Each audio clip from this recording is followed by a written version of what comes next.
Hey guys, hope you're having a great day today. Today is Saturday. Happy Saturday morning to you. I hope that your morning is going well. My morning is going great. Yes, we're still by the Christmas tree. It works. It will eventually get put down. It is January moving into February, but that is quite all right. We'll get there. I think this is the longest I've ever had my tree up in my entire life, so it's okay. New seasons, new things. Just gotta do what you gotta do. So we're reading from the book of Psalm. So we're on Psalm 19 today. I'm reading from the Amplified version. Great version. Read any version you want. I used to read the ESV, which is the English Standard Version. My kids do the New Living Translation, and that's a good one too. I just like the Amplified. I've just found I like that when you read it, the words get amplified. It'll say something that'll give a little bit more, so it kind of can expand on what you're reading, and it makes you go, okay, that's a good little meaning. So we're on Psalm 19, the works and the word of God. The heavens are telling of the glory of God, are they not? Like, my favorite is going outside and just looking up at the sky and just going, wow, beautiful. Especially like my view from the front here, where I can see right now, because all the leaves are done, you can see through and just see the mountain range and the way the clouds and the sun are on it. It's just beautiful. And the expanse of heaven is declaring the work of his hand. Day after day pours forth speech, and night after night reveals knowledge. There is no speech, nor are there spoken words from the stars. Their voice is not heard. Yet their voice in quiet evidence has gone out through all the earth. Their words to the end of the world. In them and in heaven he has made a tent for the sun, which is as a bridegroom coming out of his chamber. It rejoices as a strong man to run its course. The sun's rising is from one end of the heavens, and its circuit to the other end of them, and there is nothing hidden from its heat. All exposed, all open. The law of the Lord is perfect, flawless, restoring and refreshing the soul. The statutes of the Lord are reliable and trustworthy, making wise the simple. The precepts of the Lord are right, bringing joy to the heart. The commandment of the Lord is pure, enlightening the eyes. The fear of the Lord is clean, enduring forever. The judgments of the Lord are true. They are righteous altogether. They are more desirable than gold, yes, much more than fine gold. Sweeter also than honey and the drippings of the honeycomb. Moreover, by them your servant is warned, reminded, illuminated, and instructed. To keeping them there is great reward. Who can understand his errors or omissions? Acquit me of hidden, unconscious, unintended faults, and keep back your servant from presumptuous, deliberate, or willful sins. Let them not rule and have control over me. Then I will be blameless, complete, and I shall be acquitted of the great transgression. Let the words of my mouth and the meditation of my heart be acceptable and pleasing in your sight, O Lord, my firm, immovable rock and my Redeemer. Don't you, when you just read that, it just makes you go, God is such a God of peace. Like a God of peace, a God of just calmness. Like when you have like just confusion, chaos, like unrest, or like anxiety, or like a little panic, or you just don't feel like things are right, just the feelings. Like, stop for a minute and assess the situation. Go, okay, is there God in this? Is there God? God is here. God is everywhere. But is there God within what's going on? If there's not, okay, stop and change course. Get yourself separated from it, and then be able to reassess your situation and go, okay, I can step back into this because God is with me. He's going to keep me protected. He's going to keep me safe. It's like God is not fear, like he does not inflict fear in you. He does not inflict forcing. It's like, I think I read something one time and it says, I had to go look it up.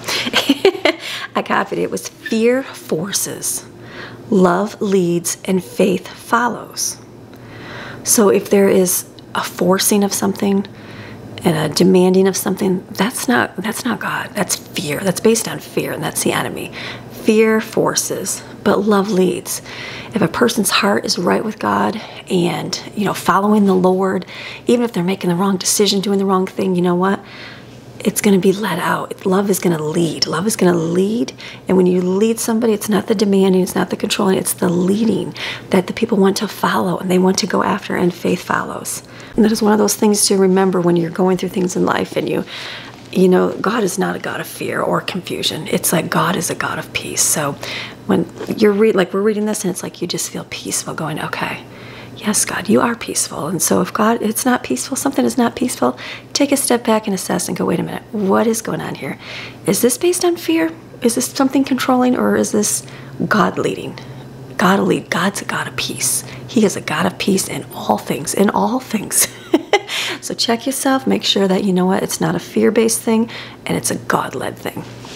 All right, Psalm 20, prayer for victory over enemies. May the Lord answer you, David, in the day of trouble. May the name of the God of Jacob set you securely on high and defend you in battle. May he send you help from the sanctuary, his dwelling place, and support and strengthen you from Zion. May he remember all your meal offerings and accept your burnt offerings. May he grant you your desires of your heart and fulfill all your plans. We will sing joyously over your victory, and in the name of our God, we will set up our banners. May the Lord fulfill all your petitions. That's a good one, right? That's what you want, right? Your petitions and things that you cry out to the Lord. Something, I've done this before numerous times, but something I've done consistently this year is write out on a little card, like my petitions to the Lord and my declarations and the things that God says. You declare these things, you speak these things, they will come to pass in your life. And so writing those things out and then each day saying them. Each day saying, that's how I start my day, reading through my list. It's like going through my prayer time with God and then reading through and declaring and petitioning and speaking the desires of my heart, and praying and believing what God is going to do in my life. Now I know that the Lord saves his anointed. He will answer him from his holy heaven with the saving strength of his right hand. Some trust in chariots and some in horses, but we will remember and trust in the name of the Lord our God. They have bowed down and fallen, but we have risen and stood upright. O Lord, save the king. May the king answer us in the day we call. So that's what your little prayer for victory over enemies. Know that God is going to fulfill all your petitions. Just stand firm in those. Keep seeking him. Keep your heart right with him. Each day get up and just clothe yourself with humility.